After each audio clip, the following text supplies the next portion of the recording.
सिद्धार्थनगर के डुमरियागंज में हिंदुत्व पर प्रहार महाप्रलय को आमंत्रण विषय पर संगोष्ठी का आयोजन किया गया। कार्यक्रम में दिल्ली विश्वविद्यालय की प्रोफेसर चंद्रकांता, डॉ. शोभा गौड़, पूर्व डीन, अयोध्या हनुमानगढ़ी के महंत राजू दास, डॉक्टर अरविंद सिंह प्राचार्य ने अपने विचार रखे। हिंदू युवा वाहिनी के प्रदेश प्रभारी व पूर्व विधायक राघवेंद्र प्रताप सिंह ने कार्यक्रम का आयोजित किया था। कार्यक्रम में आई प्रोफेसर चंद्रकांता ने कहा कि धर्मनिरपेक्ष शब्द कहने की जरूरत ही क्या ही है, भारत पहले से ही सभी धर्म को मानने वाला देश है। महंत राजू दास ने आयोजित कार्यक्रम की सराहना की। उन्होंने कहा, चुने हुए लोगों को संसद में रोजगार व अन्य बात करनी चाहिए।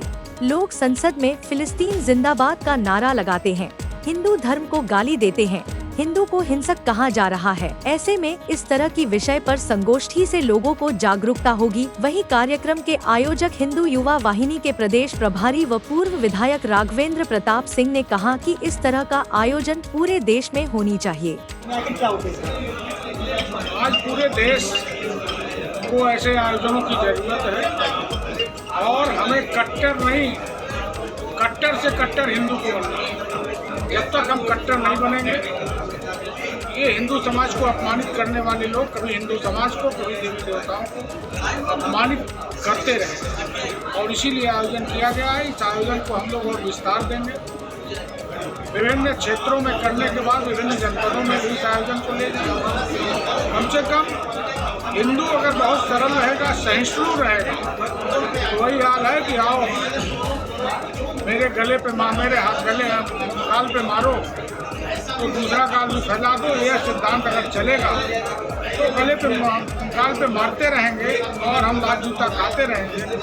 ऐसा सिद्धांत चलने वाला नहीं। जिले में भी धर्मांतरण का कई मामला आया। जिले में धर्मांतरण का मामला विशेष रूप से बासी क्षेत्र में है। उस घटना के बाद हम लोगों ने FIR भी कराया था, कार्रवाई भी कराई और फिर ऐसा सुनने में आ रहा है कि दस्तूर जारी है। उसके लिए हम लोग फिर आगे बढ़ेंगे और जरूरत पड़ेगी तो उसके लिए खिलाफ कार्रवाई भी करेंगे। आगे डुमरियागंज के हिंदुओं के लिए आप जो है क्या करना चाहते हैं? डुमरियागंज में इन्होंने संगोष्ठी रखा कि हिंदुत्व पर प्रहार और प्रलय का महाप्रलय का आमंत्रण। इनका भाव इसलिए जागृति हुई जगी क्योंकि देश के उस लोकतंत्र के मंदिर में जहाँ पर जनता जनार्दन से चुनकर वहाँ पहुँचते हैं, चिकित्सा, शिक्षा, रोजी रोजगार की चर्चा होना चाहिए। शोषित, वंचित, दबे कुचले की आवाज़ वहाँ रखकर उसके लिए कार्य करना चाहिए, या ना कि फिलिस्तीन जिंदाबाद का नारा लगना चाहिए, या ना कि सनातन कोरोना है, डेंगू है, मलेरिया है, टाइफाइड है, इस पर ताली बजना चाहिए, या ना कि हिंदू हिंसक है इस पर कोई क्वेश्चन करे, इस पर संवाद होना चाहिए। इसके नाते ये चिंता हुआ कि ऐसे संगोष्ठी होना चाहिए, तो संगोष्ठी में हम आए थे। मैं आभार व्यक्त करता हूँ राघवेंद्र सिंह जी का।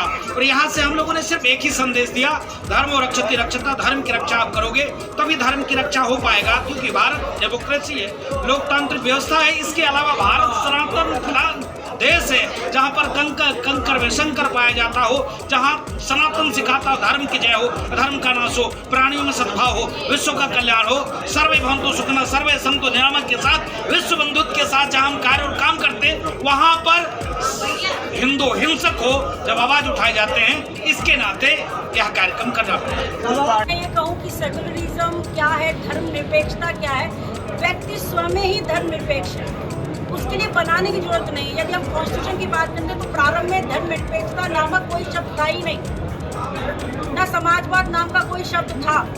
जब भारत का निर्माण हुआ, हम बाबा साहब अम्बेडकर की बात करते हैं, जिस संविधान को बाबा साहब अम्बेडकर ने बनाया उसके अंतर्गत उन्होंने फंडामेंटल राइट में बिना किसी डिस्क्रिमिनेशन के सारे मौलिक अधिकार सबको दे दिए। लेकिन उसके बावजूद भी सरकार आती है और उन्हें धर्मनिरपेक्ष शब्द क्यों जोड़ना पड़ जाता है? अर्थात उनको आंतरिक रूप से रहने वाले लोगों से कहीं ना कहीं खतरा महसूस हो रहा है, या उन्हें लग रहा है कि उसमें कुछ ना कुछ विवाद हो सकता है, तो धर्मनिरपेक्ष शब्द जोड़ देते हैं अपनी आइडेंटिटी को बनाए रखने के लिए। जहाँ पर उनकी कोई अस्तित्व नहीं, उसको बनाए रखने के लिए धर्मनिरपेक्ष एक शब्द कहा गया। धर्मनिरपेक्ष प्रत्येक भारत अपने आप में कहने की जरूरत नहीं है, इसका इतिहास धर्मनिरपेक्ष रहा है। यहाँ पर धर्म एक प्रक्रिया है, लोग धर्म को रिलीजन से जोड़ रहे हैं। धर्म एक रिलीजन नहीं है, धर्म एक तरीके की पद्धति है जो अपने घर में मनाता है, अपने हिसाब से अपनी जीवन शैली को मानता है, अपने हिसाब से पूजा पाठ करता है, तो उसमें किसी को कहने की ज़रूरत नहीं है। लेकिन कहने की ज़रूरत पड़े अर्थात कहीं ना कहीं संदेह की बात है। आज ऐसी क्या जरूरत पड़ी?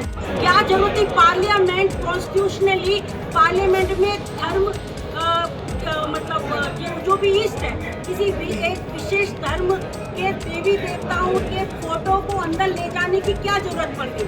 अगर उसकी जरूरत पड़ गई तो ज़रूर है कि आज गोष्ठी करने की जरूरत है। यानी जब तक वो मतलब देवी देवताओं की या कोई विशेष धर्म से देवी देवताओं की तस्वीर वहाँ ले जाकर नहीं कही जाती तो शायद आज गोष्ठी करने की जरूरत नहीं पड़ती।